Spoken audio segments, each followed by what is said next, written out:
دفعہ نہیں ہے جتنا یہودیوں کو کرسچنز نے پٹائی کی ہے مسلمانوں نے کبھی کی. کیونکہ کرسچن جانتا ہے کہ جب بھی یہ واقعہ جب بھی موقع ملا ہے اس بندے نے عیسیٰ ابن مریم پہ چھلانگ لائے. عیسیٰ ابن مریم کے مطلب دجال کیا ہے؟ دجال جھوٹا عیسیٰ ابن مریم ہے, یاد رکھیے گا.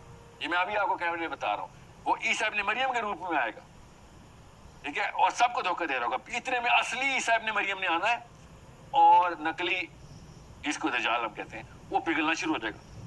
اصلی عیسیٰ ابن مریم کے آگے تو نہیں کسی کی چلنی نا, ٹھیک ہے. انڈرسٹینڈ کرسچن چرچ کو دیکھنا کیسے آپ نے. اس وقت کرسچن چرچ اور کچھ مسلمانوں کے موومنٹ جو پڑھ لکھ کے سارا کچھ کام کرتے ہیں وہ اس وقت موومنٹ کرسچن چرچ تو پڑھتا ہے, وہ تو شروع سے ان کو پڑھتا ہوا آ رہا ہے. اس وقت میں اس لیے ذرا سا آپ کو ہنٹ کرا رہا ہوں کیونکہ میں آپ کو یہاں پہ آپ کو کتابیں تو نہیں کھول کے دے سکتا کہ قرآن پاک کو دیکھنے کا اینگل میکرو لیول پہ دیکھیں, ٹھیک ہے. انجیل اور تورات بہت ضروری کتابیں تھی. اللہ نے ایسے نہیں کہہ دیتا ان پہ ایمان رکھو, ورنہ اللہ آرام سے کہہ سکتے تھے کہ ان کے اندر اختراع ہو گئی ہے, تحریف ہو گئی ہے, اب ان پہ ایمان مت لے کے آؤ, صرف قرآن تمہارے لکھا. اللہ نے کیوں کہا ان چاروں کتابوں میں ایمان رکھ. اور عبداللہ بن عباس, علی بن ابی طالب کس طریقے سے اس سارے کے سارے معاملے کو دیکھ رہے تھے. میں آپ کو حدیثیں بتانا شروع کروں, بلکہ کل میں یہ حدیثیں بتاتا ہوں آپ کو. کل کے پروگرام میں مجھے ضرور یاد کرانا, میں نے عبداللہ بن عباس سے اور علی بن ابی طالب سے اہل سنت والجماعت کی صحیح حدیث کے تھرو بتاتا ہوں کہ اس اینگل کو دیکھنا کیسے تھا, صحابہ کیسے دیکھتے تھے. تب آپ کو پتہ چلے گا صحابی کا قرآن کچھ اور تھا. مطلب یہ نعوذ باللہ اس مطلب یہ نہ لیجیے گا قرآن میں تحریف ہوئی ہے. وہ جو اینگل سے قرآن دیکھتا تھا وہ کائنات پوری کھول دیتا تھا. یہاں تک کہ عبداللہ بن عباس نے کہا بھی کہ کائنات کا کوئی سوال ہے تو لے کے آؤ اور میں قرآن سے ہی جواب دوں گا. تو کائنات کا کوئی سوال ہے, یہ عبداللہ بن عباس رضی اللہ عنہ کی ڈائریکٹ حدیث ہے. میں آپ کو کیوں بتا رہا ہوں کہ یہ سارے اینگل کیوں دے رہا ہوں. وہ قرآن سے بڑی کوئی کتاب نہیں, ہم دیکھ ہی نہیں اس کو. وہ ایسے ایسے اینگل سے ایک ایک چیز. اب خود سوچیں ملکہ سبا کا ہی تخت کیوں آنا تھا, سلیمان کے دربار میں کیوں آنا تھا, سیکنڈ میں کیوں آنا تھا, کیسے آنا تھا, وہ کون سے بندے کھڑے ہوئے تھے, وہ جن اور انسان کھڑے, انسان اٹھا کے لے کے آ رہا, کہہ رہے میرے پاس علم ہے. ڈوم آف دا راک کے اوپر عمر بن خطاب نے یہ کیوں جو ہے نا وہ انسولیشن لگائی ہے. ڈوم آف دا راک کو انسولیشن عمر بن خطاب نے لگائی ہوئی ہے. ڈوم آف دا راک یہودیوں کو چاہیے اس وقت. ساری عمر مسلمانوں کو مسئلہ نہیں ہوگا, کرسچنس کے پاس ڈوم آف دا راک رہی ہے. جیسے ہی جب یہودیوں نے انفلٹریشن کیا عمر بن خطاب نے کہا نہیں اس کا تمہارے پاس میں نہیں ہے, نیچے تک اس کو جیسے نا سیل کیا گیا. ڈوم آف دا راک اس وقت سیلڈ ہے. اور کہاں سے آئی ہے وہ سیل, عمر بن خطاب کی سیل ہے. دیکھیں ذرا ڈوم آف دا راک کیوں ضروری ہے. معراج کعبے سے بھی ہو سکتی تھی, کعبے سے اسراء ہوئی, معراج ڈوم آف دا راک سے کیوں ہوئی ہے جا کے. we are not realizing the whole map right is right in front of us. ہم جان کے نہیں دیکھنا چاہ رہے کیونکہ ہمیں وہ جو اینگل لے رہا تھا قرآن پاک کا وہ برکات لے لو, نیکیاں اور حقائقیں لے لو. نعوذ باللہ اللہ تعالیٰ نے کائنات کی میتھمیٹکس رکھی ہوئی ہے. میں کروڑ دفعہ کہہ چکا ہوں قرآن پاک is mimicking the reality of the universe. We are just not looking at the universe. We are looking at our own tiny little camps and whatever inroads that we're trying to make for our own vested interests. اللہ تعالیٰ نے 7 آسمانوں کی جمع. Get free delivery on your order. Food Panda.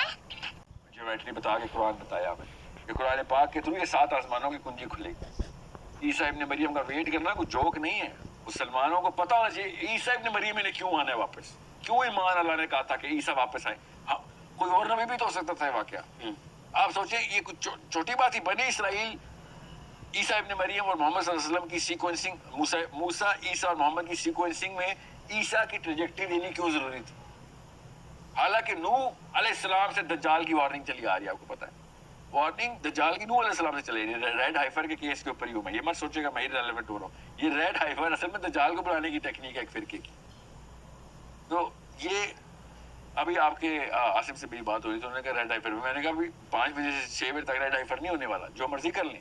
مجھے 6 قسطیں دیں, میں آپ کو پوری کی پوری افطاری کے بعد ہم کنٹینیو کر لیں. نہیں بچہ ایسے نہیں ہونے والا کیونکہ وہ ہوگا پتا کہ اس تک مسلمان اور کنفیوز ہو جائیں گے. میں آپ کو خالی یہ بتا رہا ہوں ریڈ ہائفر پڑھنا ہے, چرچ کے ڈاکیومنٹس پڑھیں اس وقت. آپ ابھی یہ پبلشڈ ابھی جو موومنٹ چل رہی ہے امریکہ میں وہ بتائیں گے آپ کو ان کے کرتوت کیا ہے. میں آپ کو اسلامی پرسپیکٹیو آپ کو ضرور دوں گا, مگر وہ شروع کرنا پڑے گا پھر آپ کو عبداللہ بن عباس سے, علی بن ابی طالب سے, اور پھر قرآن پاک کی فلیور آپ کو بتائیں گے یہ آیتیں کیوں اللہ تعالیٰ نے پریزنٹ کر دی. سب سے بڑی سورت قرآن پاک کی سٹارٹ ہو رہا ہے اور اس کا نام ریڈ آئفر. ریڈ بولے نا اس وقت ریڈ آئفر, یہ وہی بقرہ ہے ریڈ آئفر. ٹھیک ہے, یہ کوئی چھوٹا واقعہ ہے. اس کا مطلب ہے مسلمان ریکگنائز کرتا ہے ان کے کاموں کو, مگر یہ تاکہ تیاری پکڑے. بالکل, اور خود سوچیں دابت الارض کیا ہے, آخری نشانی ہے, آخری کبرا نشانی ہے قیامت سے فوراً پہلے کی. اور دابت الارض کیا ہے؟ ایسا جانور, کسی اور پلانٹ سے آیا ہوا جانور ہے جس نے بنی اسرائیل کو, یہودیوں کو آیتیں سنانی ہے. یہ کوئی چھوٹا واقعہ ہو رہا ہے, سب کچھ ہو گیا, یاجوج ماجوج آگے چلے گئے, عیسیٰ ابن مریم آگے چلے گئے, مگر بنی اسرائیل اپنے دھرم پہ پکی بیٹھی ہوئی. یا تو نا میں کہوں دعوت الارض عیسیٰ ابن مریم سے پہلے ہو, نہیں, عیسیٰ ابن مریم کا راج ہے, پوری دنیا حضرت عیسیٰ کے نیچے آنی ہے, بالکل آنی ہے, میں مانتا ہوں. ٹھیک ہے, اس کے بعد حضرت عیسیٰ ابن مریم نے چلے جانا ہے, دنیا نے اپنے کرتوت دوبارہ شروع کر دینا ہے, پھر دعوت الارض آنا ہے, اس نے آ کے یہودیوں کو آیتیں سنانی ہے. اس وقت بندہ سوچتا ہے اس وقت کہاں سے یہودی آئے. یہ میتھ سمجھیں ساری, تب آپ کو پتہ چلے گا. یہودی رابع نے مجھے خود سامنے بیٹھ کے بتایا تھا کہ ایک تیری قوم سے وعدہ ہے اور ایک میری قوم سے وعدہ ہے. ایسے نہیں, میں بڑا اس تک پرچا کرتا تھا, اللہ نے ایک ہی وعدہ کیا ہے, سب سے ایک ہی وعدہ چلتا ہے. کہتا نہیں اور تجھے کیسے بتاؤ, ایک تیری قوم سے وعدہ کیا, ایک میری قوم سے وعدہ کیا ہے. اور میں نے کہا کیسے, کہتا ہے ایک بنی اسرائیل سے وعدہ ہے, ایک بنی اسماعیل سے وعدہ ہے. اور دیکھ آخری نشانیاں تیری کتابیں بھی لکھی ہیں, میری کتابیں بھی لکھی ہیں کہ آخری دن صرف دو ہی قومیں بچیں گی, ایک بنی اسرائیل اور بنی اسماعیل. ایسے تجھے کیسے پتا کون سی قومیں بچیں گی؟ اس نے پھر اپنی کتاب کی نشانی, ایسکیٹالوجی تو ان کی کتاب میں بھی ہے, کرسچنس کے پاس بھی بک آف ریویلیشن جو آخری کتاب ہے انجیل کی, ایسکیٹالوجی کی کتاب ہے, ایک ایک لینڈسکیپ بتاتی ہے بائبل بھی, توریت بھی, بائبل بھی, قرآن بھی. آخری دنوں میں کیا چل رہا ہوگا یہ کوئی نوٹس نہیں کر رہا. آخری دن میں یہ بنی اسماعیل اور بنی اسرائیلی ہو, وہاں سے وہ نا اپنی اس میں آئے ہوئے کہ ہم تو نہیں جانے والے, کہیں نہیں جانے والے. بہرحال بات کہیں سے کہیں چلی جائے گی. اس کو جنرلی کل وہ رکھتے ہیں جو آپ نے حضرت علی صحابہ کا, میں صحابہ کا اینگل بتانا ضروری ہے. بات تو یہی ہے جو آپ کرنا چاہ رہے ہیں اس وقت دنیا میں, اس وقت کے لینڈسکیپ میں کیسے دیکھنا ہے سارے کے سارے معاملے کو, کیونکہ ہمیں گو ٹو اسٹریٹجی چاہیے اس وقت. یہ میں نہیں چاہ رہا ہوں لوگ مسلمان امام مہدی اور عیسیٰ ابن مریم کا ویٹ کر کے سو جائیں, نہیں, یہ نہیں ہمارا ٹیسٹ. ہمارا کام ہے اس وقت کرو جو سامنے ہے, ظاہر پہ ضرور لگاؤ, جو ایول سے نظر آئے اس کو پکڑو. یہ کوئی چھوٹی حرکت نہیں کرنے والے. ابھی دیکھنا 5